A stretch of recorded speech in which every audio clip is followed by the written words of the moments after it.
Hello everybody, it's Johnny Seed here again, and this is going to be just another quick rambly video on a topic I was thinking about. And the topic was collecting in general, collecting records or collecting anything really, and why do we do it, and what sort of things do we think about when we're talking to a camera. Yeah, so this video is going to be about collecting. Collecting vinyl, or it could be about collecting anything really. And I was just wondering about how would you prefer to find your records? I'm sure if money was no object, we'd all be just going straight onto eBay or straight to a record shop or a record fair and just hoovering up everything that we ever desire. But I suppose, like most people, for me, money isn't an object. It's a very scarce object. Do we prefer to find things in the wild? Is it the hunt that we like? Is it the fact that we can find something undiscovered in a box in the back of a charity shop or a car boot sale or a flea market or something that's been forgotten? Is that where the entertainment comes from? Is it the randomness of it? So yeah, do you have a list of albums which you're ticking off that you need? And is it a case of, or do you also have a list of albums which you could easily just go onto Discogs and buy, or on eBay and buy, but you prefer to wait and you prefer to be able to have that eureka moment when you find it? Is that where the fun lies? So my collection is roughly about 200 records at the minute, and I think the newest piece of vinyl I own is probably from about 1990, 91, 92. Certainly nothing from the turn of the century. There's a roughly 50-50 split between things that my brother bought back in the early 80s. He's my older brother, and he had a phase of buying vinyl in the early 80s. Often he would just pick things up because he liked the look of the cover, and I think back then there wasn't really any other way of knowing what it sounded like unless you heard it on the radio, and he wasn't into buying the sort of things that he'd play on the radio, maybe on John Peel. I don't know if he listened to that or not, but yeah, he'd buy stuff just because he liked the look of the cover, and stuff that he was into. And then I started buying records probably when I was about, I don't know, 13, 14 maybe, just one or two here and there.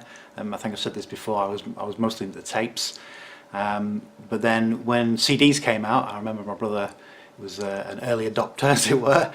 He had a CD player, I think in about 84, 85. I'll have to ask him exactly when he got that. So then the vinyl kind of trailed off and he started buying stuff on CD. And I carried on buying vinyl up until about 89, 90. The 90s for me was a time when I was in a band. We weren't really earning any money, so that was my only job for a few years. I wasn't even paying anything, so I didn't have any cash to spend on records. So I just would occasionally pick stuff up from charity shops here and then, but it wasn't really something that it wasn't like I was in the frame of mind of collecting vinyl.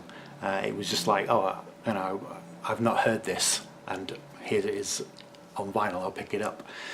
So we roll around to the 2000s, and all our records would just sit on a shelf at my mum's house, largely forgotten about and unplayed, and then the record players would all break, and eventually they were just kind of artifacts really, just sat there.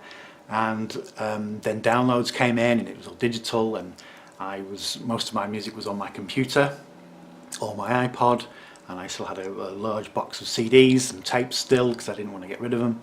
And I guess I'll confess something. The love for vinyl wasn't always there. I'm not going to pretend that I've been a lifelong collector of vinyl. I'd probably have a lot more of them now if that was the case.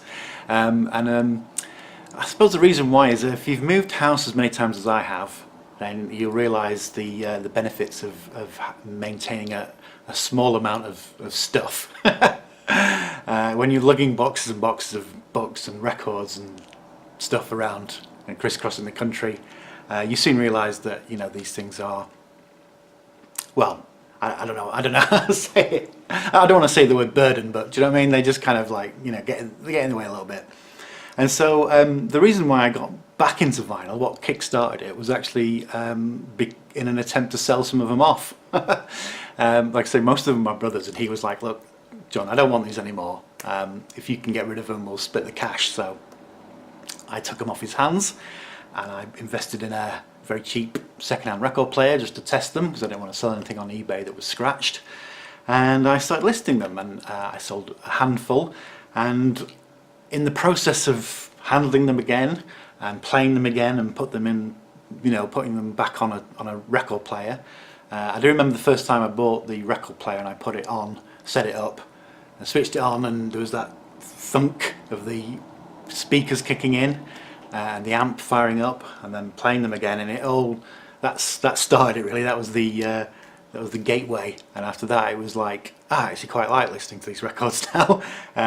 But at the time I was in a position where I didn't have the space and needed the money, so now thankfully I only sold maybe, I don't know, a dozen or so. Not very many. This was, you know, maybe 4 or 5 years ago now. So I quickly realised that there was a definite passion there again. It did rekindle the love for vinyl, and I had some records which I knew I was never going to sell. You know, just no doubt about it. I was never going to sell my Led Zeppelin records, never going to sell my Zappa records. But there was quite a lot of other stuff which I was impartial to. But now it's like I know I regret selling them, and I was thinking I might actually do a video, because I've still got pictures of the stuff that I, you know, sold.